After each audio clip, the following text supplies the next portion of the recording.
আলাদাভাবে তুমি আমাদেরকে দিছো? স্কুল থেকে পিকনিকে যাচ্ছি বা ভাইয়া কোথাও ঘুরতে যাচ্ছে, এগুলোর বিষয়ে যখন তোমার থেকে টাকা চাইছি তখন তুমি না স্বীকার করছো। কখনো কোনো আবদার পূরণ করছো?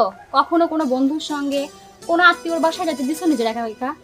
একটা জিনিস বুঝিস না কেন মা, তোর বাবা যে টাকাটা বেতন পাইতো তোদের পিছনে খরচ করায়, সংসারে খরচ করে কয়টা টাকা তার বাঁচত? এছাড়াও আমি যথেষ্ট ভাবে চেষ্টা করেছি তোদেরকে আশা পূরণ করার জন্য, কিন্তু তোদেরকে যে টাকা দিতে পারিনি এর জন্য কি আমার মনে খারাপ লাগে না? আমারও খারাপ লাগে রে মা, কিন্তু কি করব বল, আমার কাছে টাকা তো নাই, থাকলে তো দেবো।